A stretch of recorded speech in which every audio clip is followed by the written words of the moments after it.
Hi, and welcome to my channel. I am so excited to share with you all today my top 23 reads of 2023. I know, super original, but I'm so excited to get started. I actually was planning on doing all 23 in one video. However, I think I will just go on forever, which I don't know if anyone wants to sit there for hours or days and listen to me just rant about how much I love these books. So I'm splitting it into two, and it's gonna be two separate categories. So this first video is gonna be featuring the first 12 of the 23 books, and it's 12 of these books happen to be more popular, well-known. A lot of people are talking about them. So chances are, if you're an avid reader, if you're an avid fantasy reader, you've heard of quite a few of these. And then the other 11 are more independent books that I just have a special place in my heart, and I wish more people knew about them. So I am super excited to chat about those. That will be part two. So today's video is the first 12 books, which are most really popular. I think you've heard of them. And yeah, I can't wait to get started.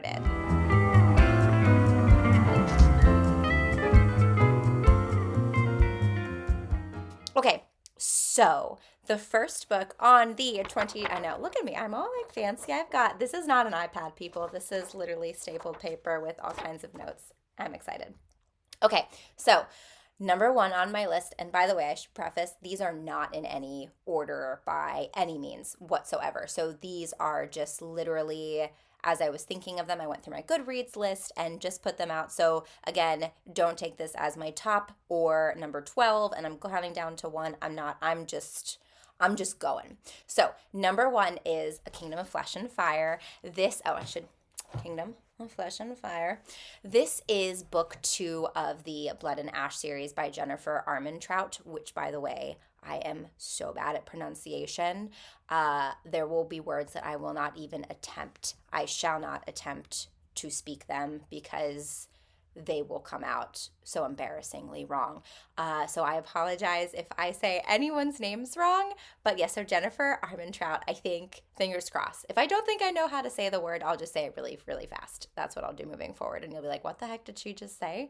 Anywho, so this is the second book of the Blood and Ash series. This series was super popular, and then I feel like people kind of stopped talking about it once Crescent City started getting talked about again with the release date of book 3, and once Fourth Wing started getting super, super hyped. But I think once the next book in the series comes out, I think this one will get hype again. I think it's just kind of hanging out until the plot kind of furthers itself, I guess I would say, because the book that she just came out with, I think it's A Soul of Blood and Ash. I can't remember what it was called. I did read it. It's book 1 from Castile, the main male character's point of view, so it didn't really further the plot all that much, but we're not talking about that. We're talking about A Kingdom of Flesh and Fire, which is one of my top favorite reads. So this again is book 2. I don't want this to be spoilery at all, so if my goal is you haven't read these books, you can read it without being like, oh yeah, Morgan talked about that, this is no surprise.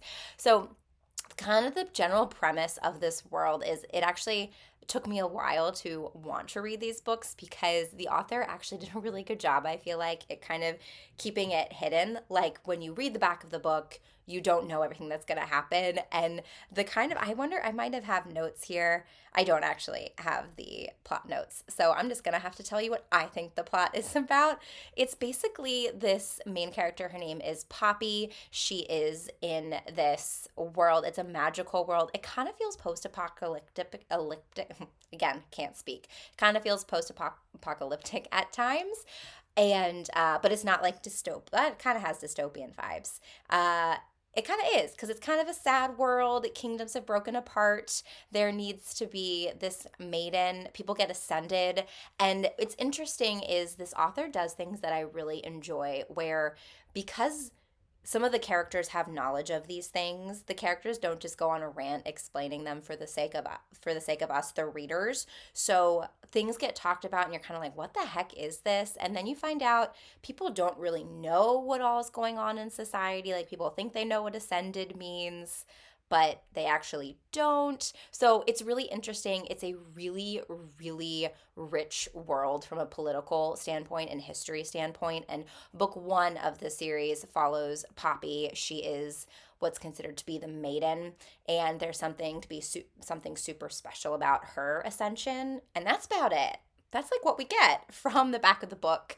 Yeah. And so book one basically follows Poppy. She, as the maiden, she can't be touched. She can't be looked upon. She can't really interact or talk with other people. Like, it's this kind of really sad life. And again, it's kind of like a brainwash vibe. Like, everyone's like, oh, wow, you're so special. And she's like, yeah, I'm the maiden. Uh, but she doesn't really know what it means, and she thinks it's a good thing, but then she doesn't quite know. Her brother is older than her and wasn't a maiden, obviously, because he's a man. So he's not the maiden. He's not the man. Anyway, I don't know what the equivalent, gentleman, I guess. So only she was special in her family, right? So her ascension is special, and like she knows her brother's still alive and hears from him, and it seems positive. So she has all these good things that she feels like is happening. So she kind of is like, my life is kind of sucked, but it's gonna be great because I'm doing this great thing for society. I am the maiden. But she's lonely. She's not super, super happy. She's kind of trying to create positivity for herself. And then she has a change in guards, which brings in our main male character. And throughout book one, she's kind of learning about the world, and we learn more as the readers about the world. Not much happens in terms of general plot, and we're really just in the one setting the whole time, which is like her town. And then it ends with her being taken away to go to her ascension. Because I don't want to be spoilery, I'm not going to really talk too much about that. But the thing is book two really starts to have good plot, and like things happen. You have change of settings, kind of walls are shattered metaphorically, where she realizes certain things were lies, certain things were truths. She's trying to come to reality with what's real, what's not real, who's good, who's evil, what side is she on, is she good, is she bad, and just kind of trying to understand the world. And so like I do really like dense plots. I love books that have really rich history to the books themselves that gets kind of brought into where we are in like the real time of the book.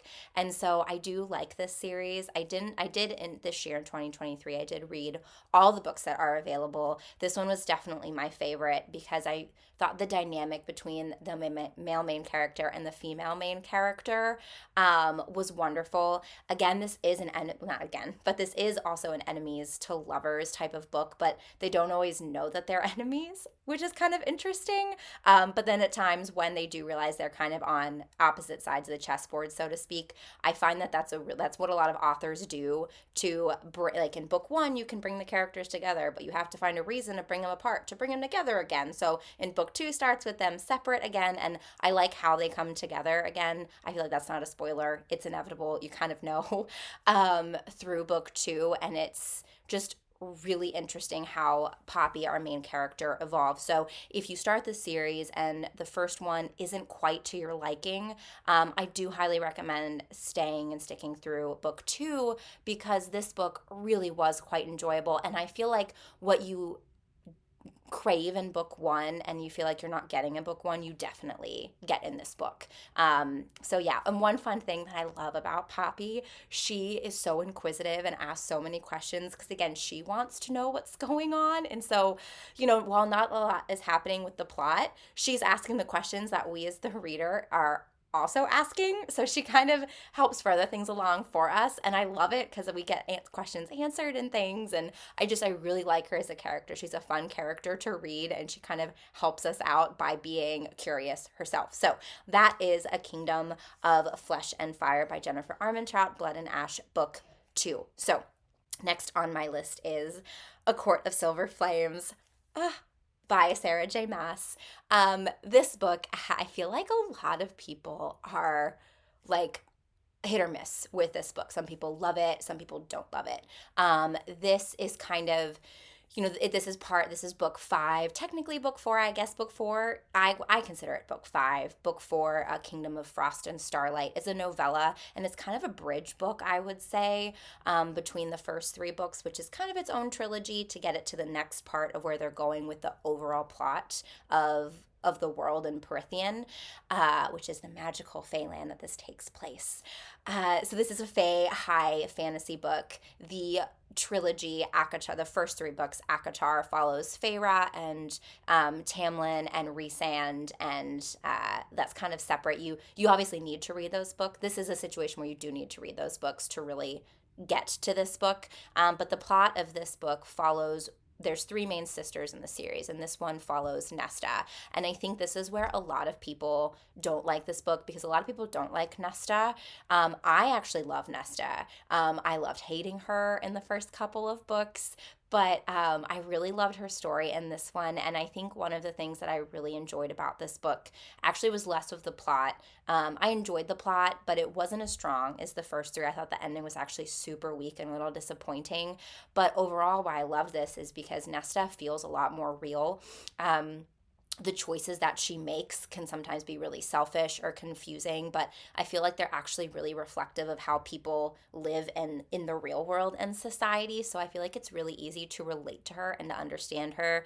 This book also kind of dives into a lot of like depression and mental health issues. And so like it's really easy to relate to Nesta, and once you like read her story and kind of understand why she can be so angry and have these outbursts and kind of be mean, it's a lot easier to understand. And let's be real, who can identify as 19-year-old Feyre, who was starving and can just magically shoot fey wolves with a bow, and everyone loves her and she saves everyone, she's the perfect high lady? Like, it's just so far from reality and what people are like. And that's one of the reasons why I really like this book. And this book follows Nesta's story. It's kind of like she, in the first trilogy, she has tied to this magical thing, I guess I would say, called the Cauldron, which is like where magic originated from. She was a human who went into the cauldron not by choice but by force, and came out with as a fae and no longer human with magical abilities. But she has this tie to the cauldron, and the kind of plot of this book is her and another one of the main male characters, Cassian. They need to find these artifacts that she can kind of feel, because they also come from the cauldron or have something, they're very highly magical. They're like magical artifacts essentially, so she can kind of feel them. So that's kind of how the narrator is able to kind of twist it away from Feyre and bring it into Nesta's point of view. I'm looking over my notes to see if there's anything else about this that I loved.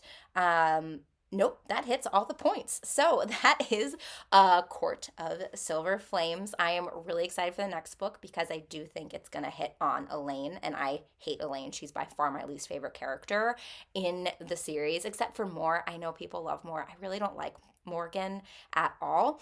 So maybe I'll learn to love her, but I'm really hoping I'll kind of have another experience with the next book where I learn to love Elaine, and I'm hoping it's another situation where you can really feel like you can relate to that character. So anyway, Court of Silver Flames by Sarah J. Maas. I do personally really recommend it. I do say go into it expecting the plot not to be as strong as the first 3 books of ACOTAR, because like I said, it's good and it is very enjoyable, but I felt like the ending was kind of it was kind of weak. It was a little cheesy. I felt like, kind of felt soap opera-y. That's what it was. The ending felt a little soap opera-y for a couple things. But overall, it is such a good book and so enjoyable. And if you love Sarah J. Maas, I mean, you have to read it because you can't get to the end without reading this one. So no matter what, you are suckered in and you're going to read this. But I hope you enjoy it. All right, so book 3 on my list is, it's actually book 3 and book 4. So we're going back to Jennifer Armentrout. This is the prequel series to Blood and Ash. It is, I think, Flesh and Fire, I think is what this series is called. I should have researched that before starting this video, but we're just going to go with it. So book 1 is A Shadow in the Ember, and book 2 is A Light in the Flame.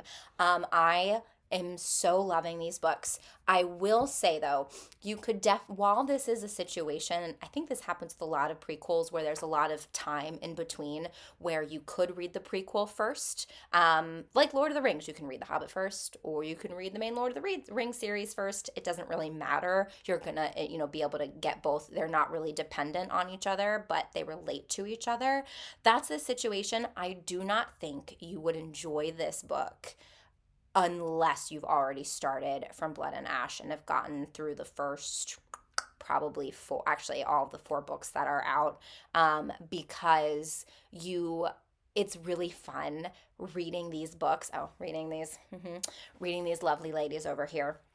It's really fun reading them because you kind of have an eye into the future. And like I said, when I was talking about a kingdom of flesh and fire, I have to keep looking down at my notes because I want to say a kingdom of fire and flesh. And so I keep reversing it.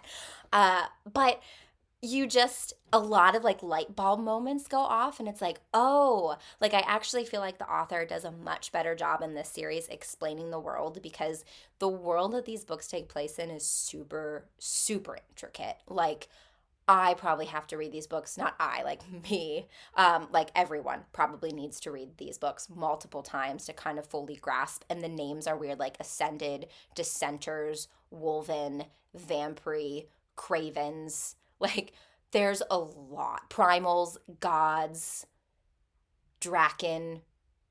Then there's like a whole godlings. Like, so there's a lot. There is a lot to just like how people rank in society based on blood, essentially, and like who they are. Or, it's confusing and it's a lot. So there are so many light bulb moments in these books because I read the Blood and Ash series before and it made it so fun. But kind of the story behind this book is the main character, her name is Seraphina. She's like the original maiden. So again, it kind of parallels Poppy's story. So you kind of learn, again, you never really understand the maiden thing that well. You kind of do at some point in the series, but this one really brings it back and you're like, oh, this is where it originated from. So that's kind of cool. But with Seraphina, she is like the first maiden. She was chosen like way before her birth. It was like the first daughter of this bloodline will be the consort to the primal of death. When I say primal of death, primals are kind of like gods, but there are gods in the books too. But primals are like, they're the top. Like, primals are above gods. Primals actually make gods by ascending. Anyway, it's confusing. But anyway, primal is like top tier magic system. You don't get higher than a primal.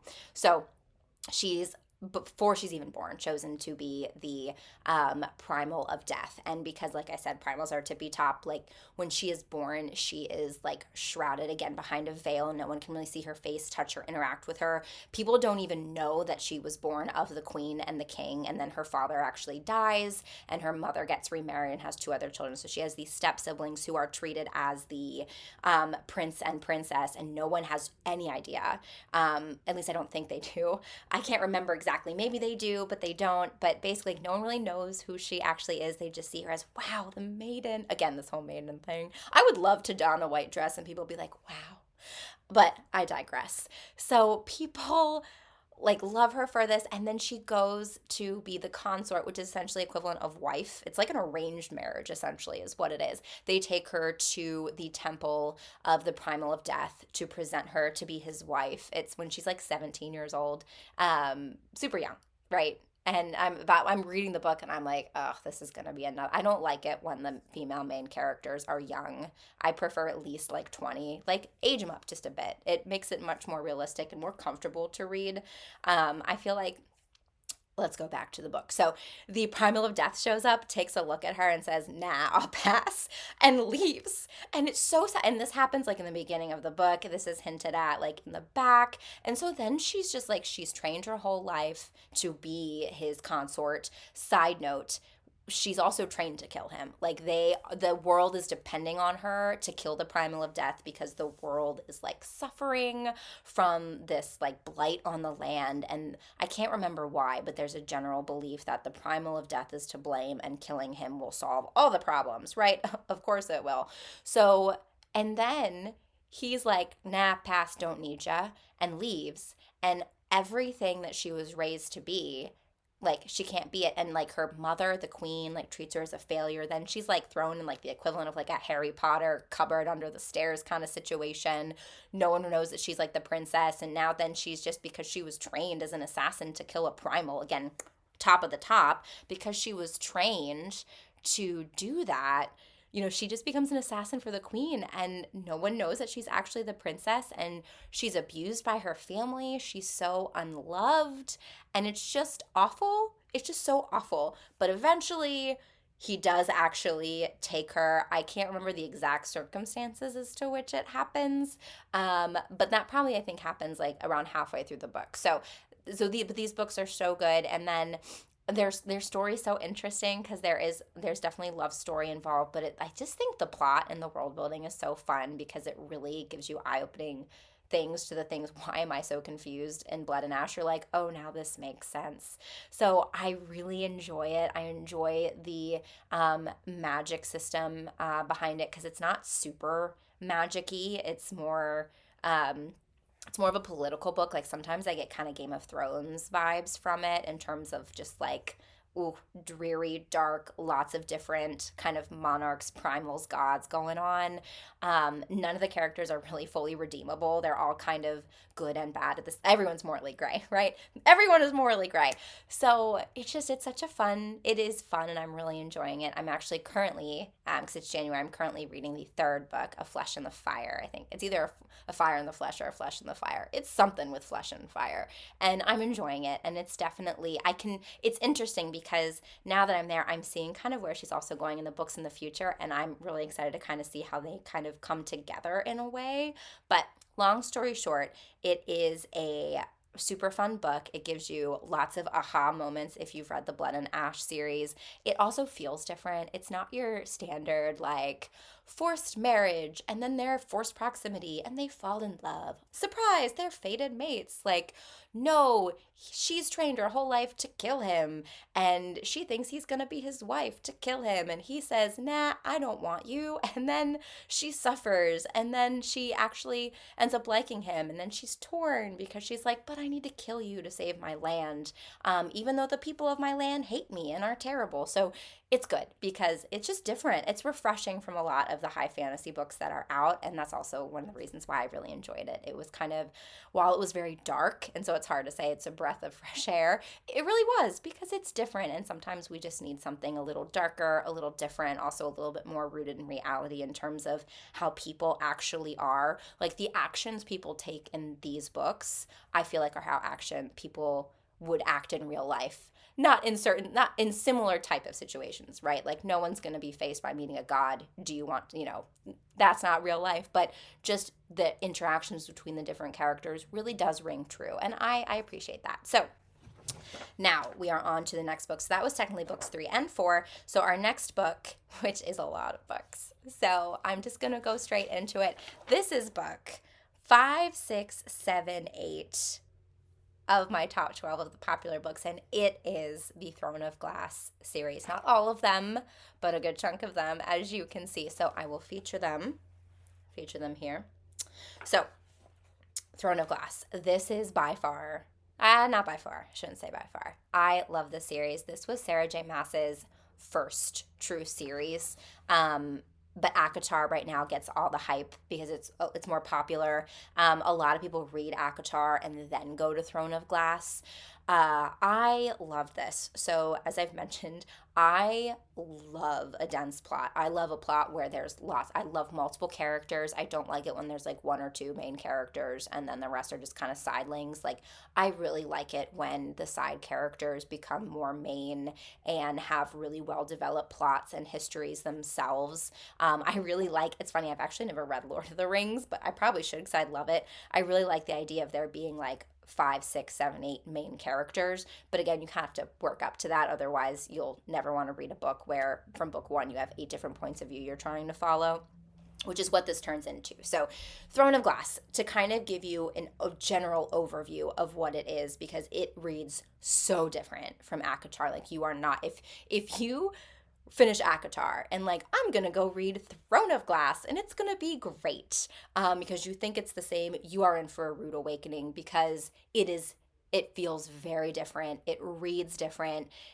Yes, it's definitely has fae, but you don't know there's that like classic fae high fantasy until you're in like book 3. So books 1 and 2 of this series, and I don't mean the Assassin's Blade, I do mean Throne of Glass, and I can't remember what book 2 is even called, which is awful because book 1 and 2 don't make my list of my favorites. While I loved them, I really didn't get into the series until book 3, and I feel like a lot of people do too. But the general premise of where Throne of Glass starts is Selena, and I may be totally butchering her name. She is a 19, again 19. She's been in like a concentration camp type of prison, like just awful. It's like a labor prison. It's awful. And she's 19. She's been there for like 1 to 2 years. So at age like 16 or 17, she was the world's greatest assassin. Again, I just need to stop here. Like I really struggle with the greatest assassin in the entire world being 16, 17 years old and being thrown into a labor type of prison. I wish we could just age him up. Age up the characters just a few years and I'll be like, this is great. So this is also why book 1's not my favorite. So she is in a this like awful labor type of prison, suffering. No one lives in that prison for like more than 6 months, and she's been there for like 1 or 2 years or something crazy like that, which again, you're like, something's weird with her. We learn later on kind of what's weird with her as the series goes on. Excuse me. So the king, the high king, his like, it's like this castle, and he built a glass castle on top of this castle kind of thing. So Throne of Glass is because he sits on a literal throne of glass. It's actually funny because I will say this series is called Throne of Glass, but the physical Throne of Glass is only like a thing for the first like 2 books, and then it kind of comes back a little bit. So I just think it's funny that the whole series is called Throne of Glass. Anyway, so this king needs a new assassin, and he's having like a games type of situation, like a fight to the death, and like we're gonna have different, kind of like feels like a Hunger Games vibes type of situation, right? Where all these different people can come and fight to be my assassin. Last man standing or last woman standing gets the job. And I shouldn't say it's not quite Hunger Games because they're not all killing each other, although that is involved, but it's like trials and like, let's shoot some arrows at things kind of thing and see who does the best, right? So the king's son knows of Selena, and I can't quite remember how, and I don't quite remember why, but basically he travels with his best friend, his buddy Cole. They get her out of the prison and kind of sign her up to be their champion, to be the assassin.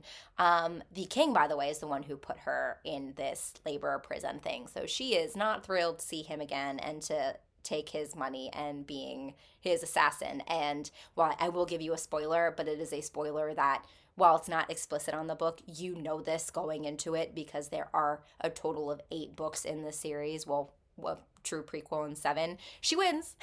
So she wins, and then book 2 kind of follows her as being the assassin, and then book 3 is kind of where things like this fae, high fantasy things get different. There's like fake identities, and you realize people aren't who they say they are. But if you haven't read it, I really, as much as I would love to talk about books 3, 4, 5, and 7, 1, 2, and 6 did not make my favorites list. They're like 4 stars. Don't get me wrong. They're great. But 3, 4, 5, and 7 are like so incredible. I don't want to give too many spoilers away, so I'm not going to go too in depth, but I'm going to kind of talk about some things that these books do, but I need to flip it a page. So, book 3, it's called Heir of Fire. We will feature that one. Heir of Fire. Book 3, I wrote, and this is true, book 3, even though there is a prequel to the series called The Assassin's Blade, book 3 reads like book 1. Like book 1 and 2, because like I said, you're in for a rude awakening if you're going into Throne of Glass after ACOTAR expecting women shooting wolves, magic, fated mates, defeating, if you're expecting that right away, you are sorely mistaken, because books 1 and 2 actually feel like the prequel, because at the end of book 2 sets up everything for the main series. So books 1 and 2 serve as like an introduction to the 3 key characters that you're going to follow throughout this series, and you get more main characters, but these are like the 3 big ones, and it is Selena, it is Cole, and it is Dorian, the king's son. So you learn a lot about their backstories. They have different relationships and friendships with each other. And so they start to have history together. And then book three is kind of where they branch apart and they kind of go different ways for different reasons, doing different things. And they come back together a little bit in books 4, 5, book six, or books four, and then books 5 and 6, like, so they're all over the map, they're separated, and then book 7 they kind of all come back together again with all the other main characters we've collected along the way. But books 1 and 2, if you're not the biggest fan, please just try to get through them because the rest of the series is so worth it. And the book 7 book 7 Kingdom of Ash is probably my favorite book of the year, and one of my favorite books might be, it's definitely in like my top like 5, top 10, gotta fix that, top 5, top 10 tier of books. It's 980 pages and it fulfills everything that you're expecting it to, and it does such a great job. Every loose end is tied up. Everything where you've been like, that's weird, you're like, oh, that's why that was weird, this all makes sense now. The author Sarah J Maas did such an incredible job pulling that up, pulling it all together in the end. But you can't appreciate it unless you start with book 1 and go all the way through. And like I said, books 1 and 2 really feel like the prequel. It really feels like it starts at book 3. So book 3, 4, 5, and 7 are my favorites. The reason why book 6 is not my favorite is because in books 3, 4, 5, you pick up more main characters. And I say main characters like this is a multiple point of view book. In the first, I can't remember if the first book, Throne of Glass, I could just pick it up my shelf up there, but I'm not going to stand up because I don't want y'all to see my sweatpants. So the first book, I think it's multi-point of view. It may just be the main character, Selena. But either way, you definitely get multiple points of view as the book goes on, and then multiple, like a lot. And so you fall in love with characters in book 3, 4, 5, even 6. 6 introduces mega big characters who then are only in it for 2 books total, but you still love them and they're still so important to the plot. So this is definitely an epic series. The plot is so incredibly well done. It has all kinds of tropes that you'll love. This was one of the few books that really evoked strong emotions in me. Like, I definitely cried at certain points. Like, this is one of those, if you see like Instagram reels where it's like, try to incite an entire fandom with like 2 words, 3 words, 5 words, they're like all Throne of Glass because there are so many things where it just really pulls at your heartstrings. The end love story in the series also, it's not that quintessential Fae love story. Okay, I don't want to give any spoilers, so I won't, but it's not that traditional enemies to lovers, fated mates, marriage of convenience, forced proximity, which I love. But again, it had like a refreshing feel, and then there were lots of plot twists and turns. You're like, wow, this is awesome. There's multiple love triangles at different times. It's so well done. It just brings out a lot of emotions, and I love having emotions when reading. So books 1 and 2 weren't my favorite because I feel like books 3, 4, 5, 6, 7 have a very different feel, and like I said, 1 and 2 really feel like a prequel. Book 6 is also only a 4-star read for me because out of the 3 main characters I mentioned, Selena, Dorian, and Cole's my least favorite. He makes some choices in these books that really irk me, and while yes, I could totally see why he makes those choices, the thing is you get so many, once book 4 ends, you have so many dense plots and main characters. There's no way she could write one book well with all of them, so she split it into 2. And so book 5, which is Empire of Storms, and book 6, Tower of Dawn. Empire of Storms follows like 75% of the cast of characters, and Tower of Dawn follows Cole and his journey because something happens to him in the books where he has to separate and do something. But you can technically read them together, and a lot of people do. I know people who have cut up the books and put them in order, like put them together to make one. I can't, that's probably not even big enough for how big that would be if they were combined, because these books are big. They are a commitment to read these books, and because there's a lot going on, they're mentally draining, and not in a bad way at all, but they're not, I wouldn't say they're not easy reads, and it's not a bad thing. They're fun reads and they're involved reads, but it does take time to get through them. So a tandem, I can only imagine how big that book would be if people cut them up together. But so yes, it follows Cole, but you cannot skip it because I know some people skip it. So book 5 ends on a massive cliffhanger, and book 6 ends on a massive like reveal essentially, and then book 7 is where everything just comes together. So I will say it sucks finishing Empire of Storms because the cliffhanger is so painful and so awful to then get to Tower of Dawn and you're like 5 chapters in and you're like, oh my gosh, this is all coal. We are not getting the other things, and you have to get through Tower of Dawn to get back to the other, to like what is probably a main story, more of the main story. Cold Death is obviously, they all come back in the end in Kingdom of Ash. Like all the stories, all the plots combine into the one main thing essentially. But you have to read it because one, it is good. It is really good. It's just hard to end on this cliffhanger and then I have to wait a whole book for that to be kind of figured out. But yes, so this, as I'm just ranting on and on, this brings out all the emotions. It is so well done. The plots are so incredible. You will fall in love with so many characters, and just know if after book 1 you're like, like book 1, like it was weird. There were some things that happened in book 1, like from a magical thing where I was like, this is not really my thing. Like it kind of felt more like sci-fi-y. And I will say in book 1, Sarah J. Maas, and this is not a secret, she has always been like, I want to build like the MCU multiverse, like where we've got 2 different Iron Mans in a room kind of situation. I would love for that to happen. What's the one thing, I don't know if you guys are MCU fans, I really want the 2 I can't, Rhodey's, because there's 2 different actors who's played Rhodey's, and now the names are just completely eluding me, but I want both of them in the same scene together. I think that would be, there are so many things and that I want in the same scene together. Okay, now I'm not even on books. But anyway, long story short, book 1 introduces the multiverse like right away. Like Sarah J. Maas in her first book in Throne of Glass, she introduces this thing, and you don't really know what it is, but now that if we've read ACOTAR and Crescent City and the finished Throne of Glass, you realize like what it is. So it felt a little weird. But again, like I said, it kind of feels, these books 1 and 2 feel like a prequel. So get through them to get through the rest, because books 3, 4, 5, and 7 are just so incredible. Book 3 is also a little slower, so I will say that. So good though, because like I said, book 3 feels like book 1, and book 1's usually the slower book in a series, right? Because you have to establish all this stuff, and it kind of does that. So again, so good. Highly recommend it. If you pick it up after ACOTAR and you're like, what the heck is this? Stay with it. I promise it will be worth it. I fall in love with Lorcan. Lorcan is my favorite character by the end, as well as Manon. So please comment if you love those characters, because those are definitely my favorites. And they didn't even show up till book 3 and 4, I think, respectively. So yes. Okay, now that I've ranted about Throne of Glass, the greatest series of all time, let's move on to the other books I loved this year. Oh my God, probably my favorite book of all time. Wow, I really planned this great. So the next book is kind of a cheat because I read it in 2022 and I reread it this year because the last book, gosh, I gotta fix this. This is getting weird, people. There we go.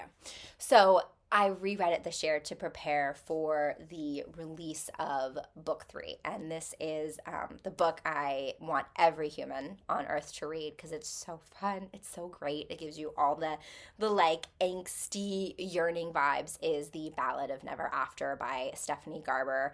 This beautiful tall drink of water right here. Such an incredible book. So this is a young adult book. It is spice free. All the other books I've talked about, by the way, if you're into spice, they definitely have spice. Throne of Glass a little less, it progresses. So this is the first book on my list that is spice free. But it is a romance. It is a romance through and through. There's so much yearning and like angsty vibes. Oh my gosh, it's so good. So this is The Ballad of Never After is book 2 in the Once Upon a Broken Heart series. It is a trilogy, it's book 2 in the trilogy. Book 1 I read in 2022, and I happened to read it like a week or a month before book 2 came out. So I read book 1 and I was like, oh, this is pretty good. And then I was spoiled to get to read The Ballad of Never After. Like I didn't only had to wait a month. Yeah, The Ballad of the Never After ends on the worst, because it's also the best, the worst cliffhanger I have ever read. Like it was so painful as a reader reading that and then knowing I had to wait an entire year to pick up the next book. So luckily for you, if you haven't read these series yet, the full trilogy is out, so you can get so angry with this book and so excited because we love to be angry, right? And we love to be like, what the heck? What just happened? What did you do? How dare you? You can just go pick up the next one. You don't have to wait a year like me. But again, this book makes this year, even though I read it last year for the first time, I did read it this year, and it still holds as one of the best books. And I'll tell you why, because actually, this is not, it definitely has a plot. I'm not saying that. I mean, that it's not like a Napoleon Dynamite situation where you're just following people in a day in the life type of thing. This is, it has a plot, but the plot isn't the strongest. Like, there's definitely some plot holes, things you're like, feels a little basic or could have been done a little better. But what sells this is the character dynamics. It's so good. And also the writing style. I'm going to do another video on the series, so I'm not going to go in depth because I'll be here for hours. But the way that she writes and the prose that she uses, like there's one point I think she talked about something like old cracked parchment. Like she just evokes all, like just the senses. I really appreciate that. And it also, the words that she uses, it just feels so whimsical and like very classic fantasy fairy tale vibes. And like when I think of these books, I think of the color bubblegum pink, which is funny because this is the book right here. The book actually is bubblegum pink, even though it's not happy. Like it's very dark. And it's actually funny because if you think about ballads never end happily, and this is called The Ballad of Never After, and of course it ends on a cliffhanger. So she kind of told us from the very get-go that we were going to be in a painful situation by the time it would end, and we sure as heck were. So I'll give you a kind of little understanding of the series because I do not want to give any spoilers. So I want to start by saying this is her second series after the Caravel series, which is also right over here. The Caravel series in book 2, Legendary, introduces a character named Jax. How the magic system works, again, I felt like that's some of the things where it's like, I feel like it could be explained a little bit better, but essentially there's these beings called fates that were created to be these magical beings, and like the main character, Jax, he's the Prince of Hearts, and then there's, I think, like the Queen of something. I don't know. But they were all like trapped in a deck of playing cards in Caravel Legendary Finale and then released. And so you have to read that series if you want the backstory, but you certainly do not need to read Caravel. But a lot of people in Legendary and Finale really enjoyed Jax, and he was the villain. He is the villain in those. Well, he's the villain in Legendary. He's one of the villains in Finale. And the whole point of Jax is cursed, and his kiss kills everyone except his one true love. And in Legendary, he kisses one of the main characters, Donatella, and she doesn't die. So surprise, Donatella is his one true love. But Donatella could not be less interested in him, and it's kind of really, really sad for Jax, but we love him as a villain. So that's where we start off. And again, you don't need to read that series to know that, because Stephanie Garber brings that up pretty quick in this book, because this series is essentially a love story for Jax, which is interesting because we know Jax has already kissed his true love. She declined him, and yeah, so you're like, what the heck? These characters can't be together. And so it's very interesting. So the premise of this series is sweet, innocent Evangeline Fox. She's one of my favorite female characters of all time.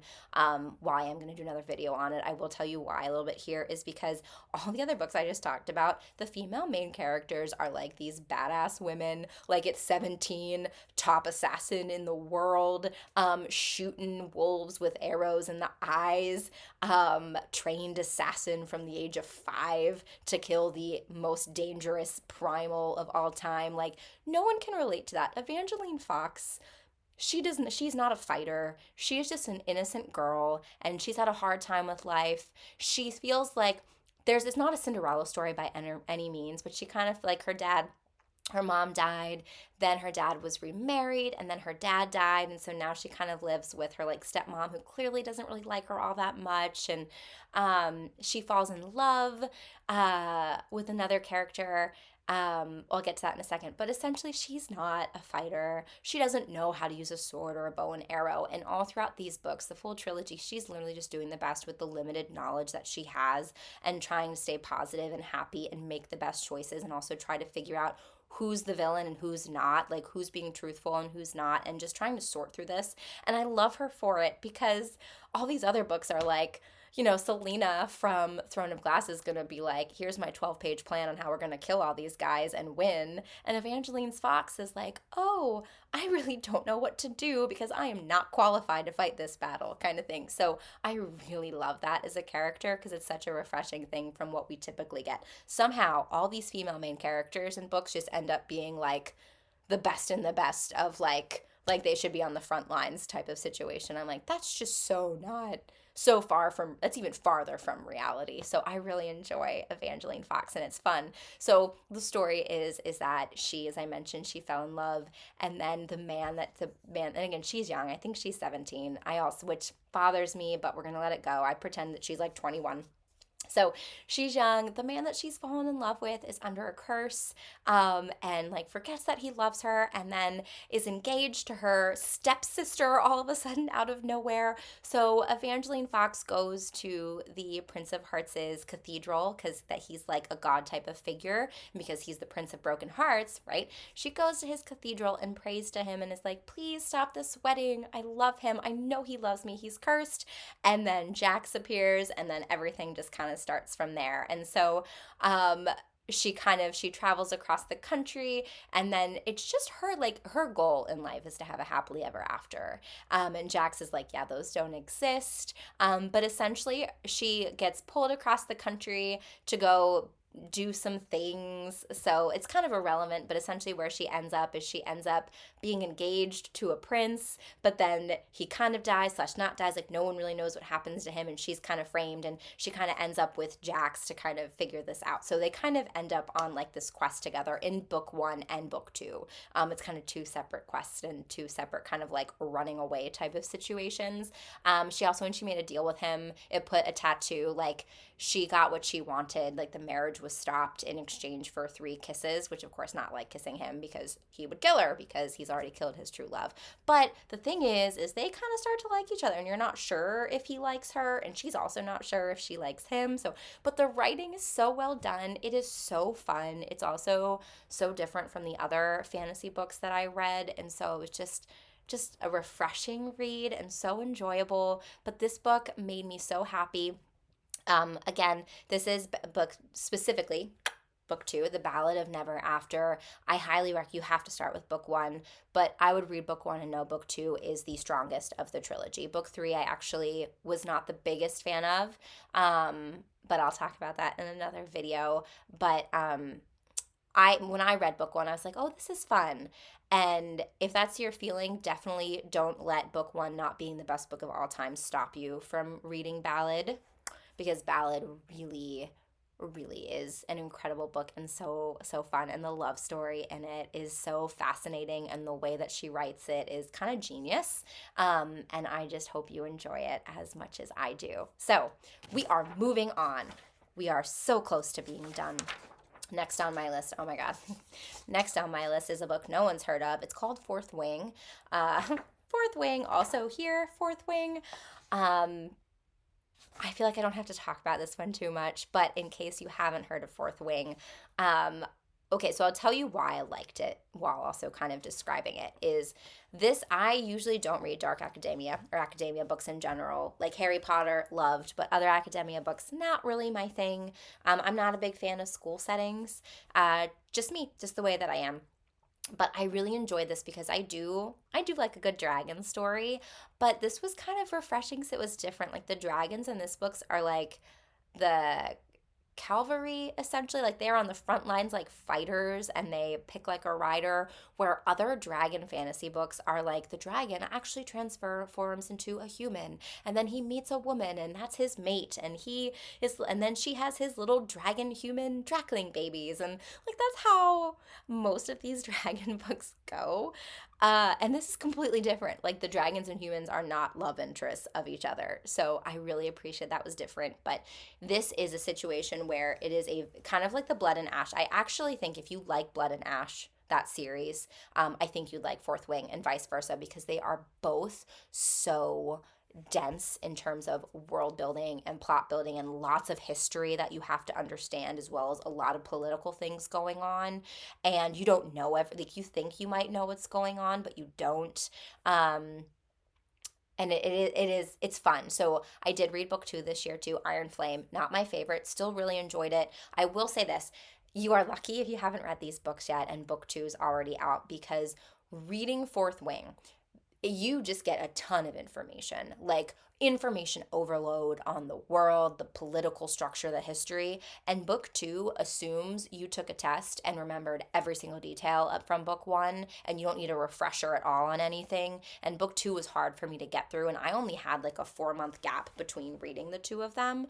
But book two was hard to get through because you had to remember everything to fully be able to appreciate it. But book one is actually, I thought, was more enjoyable for that. And so it follows our main character, Violet.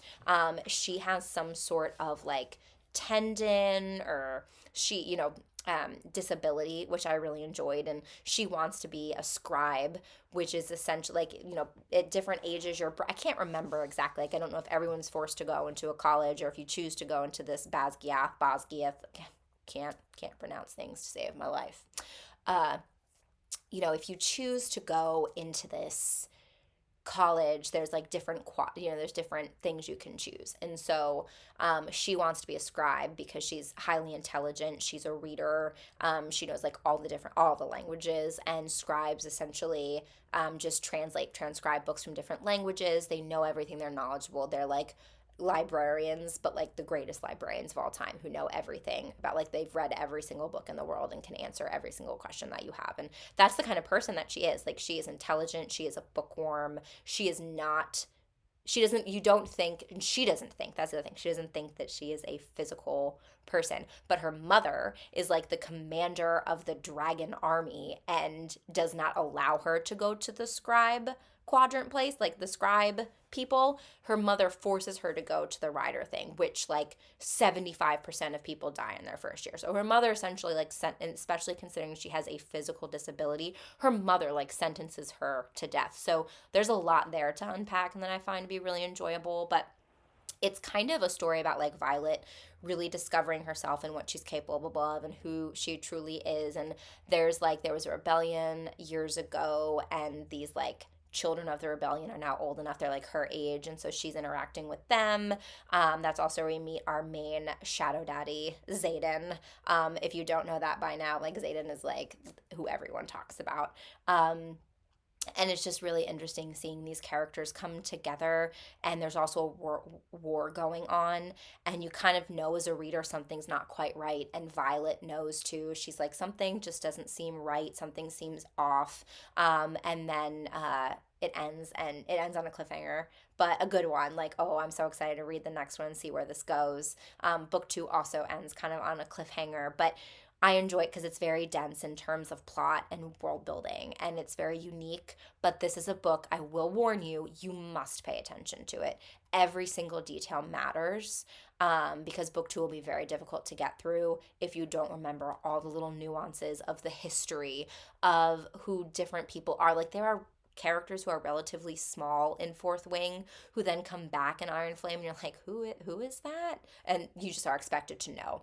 Like, I actually used to make fun of books when I'm reading like the second book in a series and the author casually is like, oh, this person who did this. And I'm like, yeah, we know. But the thing is, I wish Rebecca Yarros, the author, did that. Like, I wish I wish there were like footnotes to be like reference page 72 of Fourth Wing to know what I'm talking about here. So it's very dense, but I do think it's going to end up being really fun.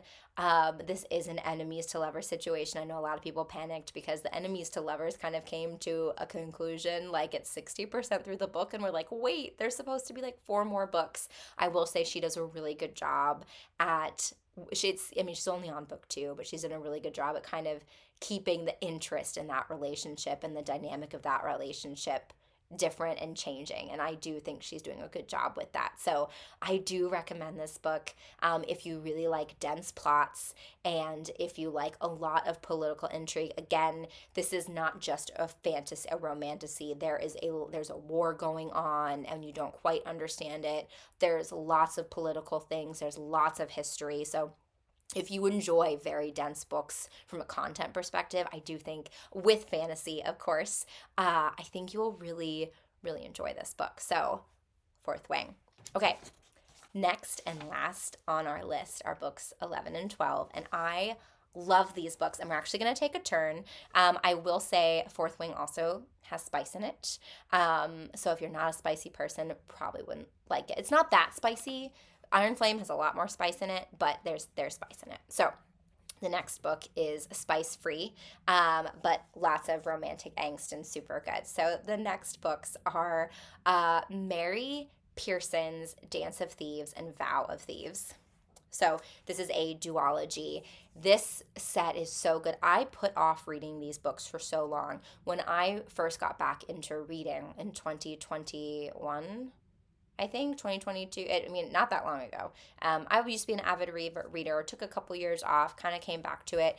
Vow of Thieves was like one of the top books everyone was talking about when I came back into, gotta stay up there. There we go. Vow of Thieves was like one of the books everyone was talking about.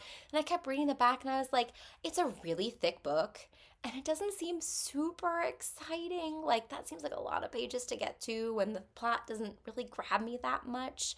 And I kind of regret it because I ended up reading these books because I watched another YouTuber who was talking about the Remnant Chronicles, and the first book being The Kiss of Deception, which I think you can see right up there.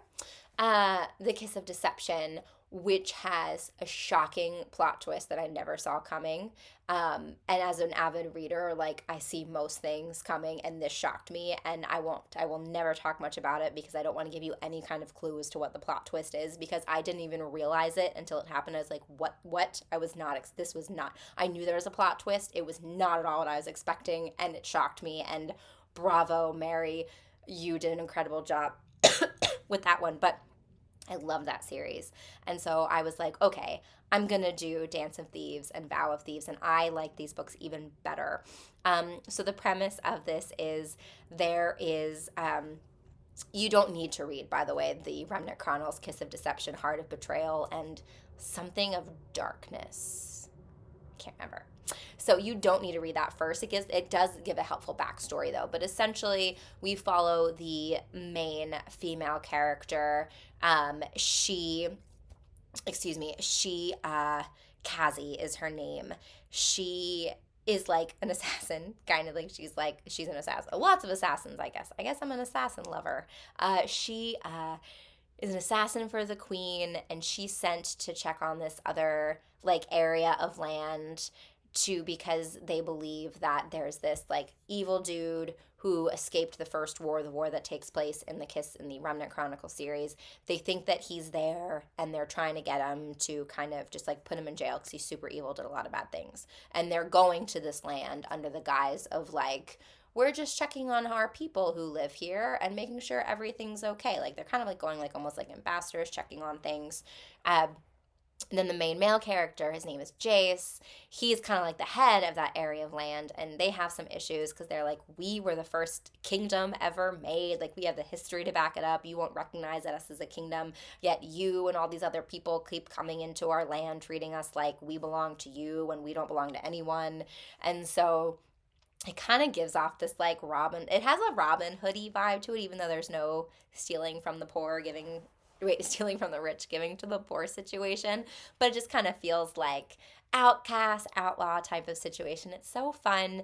But essentially they get kidnapped together, and then they have to like make it back together, and they're chained together. So very early on they kind of fall for each other. That's not a spoiler. You know that. But then the real world hits, right? Then they get back to what is his land, and she's like, okay, I got to find this evil guy I was sent here to get. And he's like, I love this woman and I got to run this thing, and she's here kind of stepping on my toes. And so what Mary Pearson did in the first series, she also does in this series, is it's really like people have to make the choice between true love or my own responsibilities. And that is something that a lot of other authors don't do. They just make it all work out, and that's not the case. Like, it doesn't all work out. Like, you have these characters have to make really hard choices, which is one of the reasons why I like this series. They have to make really hard choices. They're very conflicted, but it also has really great witty banter. I love the characters. I love how they talk with each other. And so, again, I don't want to go into too much more plot detail because I don't want to risk giving away any spoilers, because once I get started talking, I can't stop talking. So that this duology, Dance of Thieves and Vow of Thieves, highly recommend. I do want to point out a couple of things about it. It is no spice, as I mentioned. So again, if you're like fantasy, romance, romantasy, all about the spice, this is closed door. Like, there are definitely scenes where, like, they're doing it kind of thing. But if you like spice, you may be disappointed. I personally don't really care as long as it's done well either way. But it's also light on the magic side, which I enjoyed. So technically, there is a magic system to this world, but that's not the point. Like, it's not mentioned too much. It's used a little bit, but it really, I kind of feel, it also, you know what? It gave me the first series, The Remnant Chronicles. The world reminded me of how I imagined, like, the world of The Princess Bride is. Like, that's kind of what I imagine people kind of wearing, and the landscape. So it kind of has that kind of like vibe to it, I guess I would say. And yeah, there's magic, but it's very light on the magic. So if you're someone who's like, yeah, I think fantasy can be kind of cheesy, I get distracted, I'm not a fan, I think you would really enjoy this because it's a really good love story. There's a lot of political stuff to it. There's definitely plot twists thrown in there. It's only 2 books too, so you do not have to commit to a huge series. Like, if you're not a fan of like having to get through 5, 8, 10 books to get to the end, you will be rewarded because it is just 2 books. I will say the first book starts off slow, and that was also one of the reasons when I first started reading it, I was like, see, this is why I didn't want to read this book, because it's this thick. I didn't think that'd be that interesting, and I am bored already. But it just has to set up some things before it gets started. I'd say once they're kidnapped, it moves, and they get kidnapped pretty quickly. So I do highly recommend, if you're like, this isn't that exciting, just wait a little bit, because the banter gets worth it, the character dynamics get worth it. It does read true to reality in terms of the situations people are put in, the decisions they have to make. I do highly recommend it. And there was something I was going to say while I was thinking of this that I wanted to say about this book series in relation to the rest on my list. And now I can't remember what it is, so it must not be all that important. And if it is, I'll just do another video on it, and it'll be great. Okay, so that is my list. To recap, my favorite popular, well-known books of 2023, A Kingdom of Flesh and Fire, which is the second book of the Blood and Ash series, A Court of Silver Flames, book 5 of the ACOTAR series, A Shadow in the Ember and A Light in the Flame, books 1 and 2 of the new Flesh and Fire series by Jennifer Armentrout, the prequel to Blood and Ash, books 3, 4, 5, and 7 of Throne of Glass by Sarah J. Maas, The Ballad of Never After by Stephanie Garber, which is book 2 of the Once Upon a Broken Heart trilogy, Fourth Wing, book 1 of Rebecca Yarros, book 1 of the Empyrean series. I don't know how many books it's going to be, and now saying that, I remembered I was going to say Fourth Wing also is actually lighter on the magic. Obviously there are dragons and there is some magic, but it doesn't really rely on the magic too much. Like, it's used sparingly. It's used more in the second book. But if you're also a person who's like, I'm not a big fan of magic, I don't think how it's used and what's done in Fourth Wing would bother you. It's actually very light on that. So that's what it was. So the Dance of Thieves, Vow of Thieves duology and Fourth Wing both kind of share in common that the magic is really a very small part of it, as well as Ballad of Never After, but the characters themselves are magical, so you kind of can't escape the magic there. And then last but not least, Dance of Thieves and Vow of Thieves. That is it. I need to really consider how long I talk about things. I apologize if you are here at the end. Thank you so much. I am so excited. My next video, part 2, will be the remaining 11 books of my top 23 books of 2023. And these books are the independent books that I wish everyone knew about. I wish I could shout from the mountains, like, please read this book. It's so good. Support this author. She's incredible, or he's incredible, although I think all of the authors on this list are women. I am so excited to share those with you. So that will be coming out next. And I have my notes already. So we'll have similar things of Morgan looking down, confirming titles and names. It's going to be a great time. But thank you so much. If you like this, please like it, share it. Please follow and subscribe. And also please comment. I one of the reasons why I started this channel was because no one else in my life reads books, or at least the books that I read, and I just want to talk about them, as you can probably tell from this video. So I would love to start a comment thread in here and kind of chat things through. Tell me why I'm right, why I'm wrong, what you think is a great book, what you think does not deserve to be on my list. I would love to have these convos. And also you can follow me on Instagram at Morgan in Bookland, and I will see you next time for part 2. Bye.